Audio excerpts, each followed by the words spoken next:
திருந்தாத உள்ளங்கள் இருந்தென்ன லாபம், வருந்தாத உருவங்கள் பிறந்தென்ன லாபம்.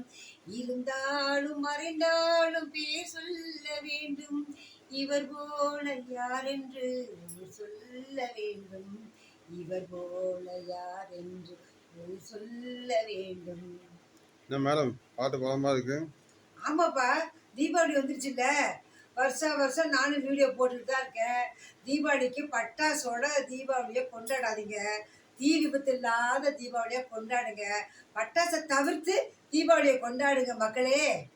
ஒரு பண்டிகை கொண்டாடணும்னா சந்தோஷமா இருக்கணும், எல்லாருக்கும் அது சந்தோஷத்தை கொடுக்கணும். ஆனால் இந்த தீபாவளி பண்டிகை மட்டும் பட்டாசை போட்டு கொளுத்தி தீ விபத்தை உண்டாக்குறாங்க. போஸ்ட் கம்பம்லாம் பற்றிக்கிட்டு எரியுது, பெட் அனிமல்ஸ் தான் ஓடுது, வீட்டுக்குள்ள வயசானவங்க யாரும் இருக்க முடியல. தயவு செஞ்சு பிள்ளைங்களுக்கு பட்டாசு வாங்கி கொடுக்காதீங்க, காசு கொடுக்காதீங்க. நீங்கள் தானே பிள்ளைங்களை கெடுக்குறீங்க. சும்மா இருக்கிற பிள்ளைக்கு வாங்கிட்டு வந்து கொடுத்து வெடிடா, இந்த வெடிமா அப்படி பொம்பளை பிள்ளைக்கெல்லாம் தீபாவளிக்கு பட்டாசு வெடிக்க கற்றுக் கொடுத்து அது மூஞ்சிரெல்லாம் பட்டாசு வெடிச்சு தீ விபத்து பட்டுச்சுன்னா அந்த பிள்ளைகளுக்கு எதிர்காலம் என்ன யோசிச்சு பார்த்தீங்களா?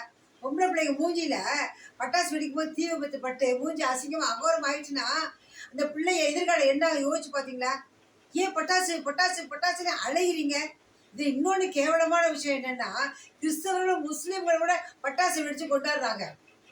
அல்லாவை கும்பிட்றவங்க, இயேசுவை கும்பிட்றவங்க, கிறிஸ்டின் முஸ்லீம்களாம் தீபாவளிக்கு என்ன சம்மந்தம் இருக்கு? அவங்க பிள்ளைங்களே பட்டாசு வெடிக்கிறாங்க. இந்துக்களை விட அவங்க தான் அதிகமாக பட்டாசு வெடிக்கிறாங்க. இது ரொம்ப வேதனையான விஷயமா இருக்கு. தயவு செஞ்சு நீங்கள் தீபாவளி கொண்டாடுங்க. நீங்கள் தீபாவளி கொண்டாட வேண்டாம் நான் சொல்லலை. பட்டாசு மட்டும் தவிர்த்துட்டு பட்டாசு இல்லாமல் தீ விபத்து இல்லாத தீபாவளியாக கொண்டாடுங்க. திருந்துங்க மக்களே, திருந்துங்க. பெற்றோர்களே திருந்துங்க, பேரண்ட்ஸுகளே திருந்துங்க.